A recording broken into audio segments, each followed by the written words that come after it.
It's Whip Wednesday, so here's everything I have been knitting and sewing this week. I'm finally at the finish line with my classic sweater by Espace Tricot, and this project really exposes how terrible and inconsistent my tension is when I'm knitting continental. So the yoke I knit with some frog yarn, so then I blocked it, and then there's this like smooth section on the bottom where I was knitting English style because I took this to the movies and I cannot knit continental in the dark, and then I finished the project in continental. However, I will never improve my continental tension if I don't keep practicing, so the wonky tension continues, and I'm fairly certain from previous experience that it will block out. Hopefully like a year from now I can look back at this video and be like, wow, my tension knitting continental has improved so much. I'm in the middle of the sewn bind off. Let's see how long it takes me to do that because I put off knitting the ribbing on the body for like a week and a half.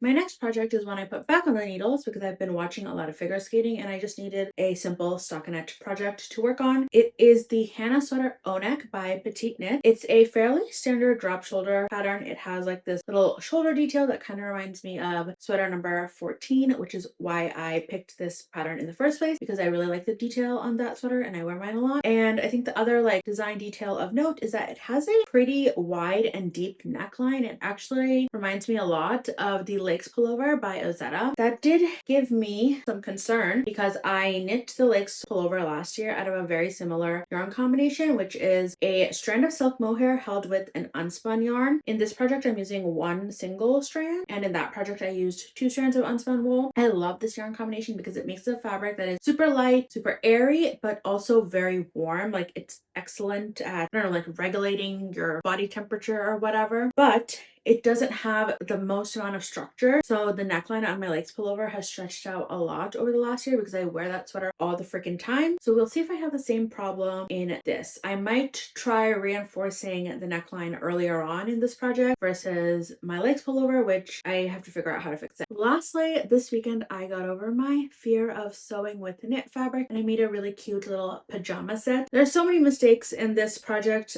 but it is wearable and I learned a new skill. So for the top, I used a free pattern that I would totally recommend. It's the blomma tank by Paradise Patterns, and it really holds your hand and goes over all the little quirks you have to take into account when you are sewing with knit fabric. I also put in a little lettuce hem because one, I like the way that lettuce hems look, and number two, I didn't really want to deal with hemming this stretchy fabric because that seemed really annoying and scary. I also made a matching pair of pants using a simplicity pattern that I modified to have this kind of like flare to it, and I also put a little lettuce hem on those as well. And I'm happy to say I was able to get this entire set out of only 3 yards of fabric, and it was super affordable too, only like $6 at Walmart.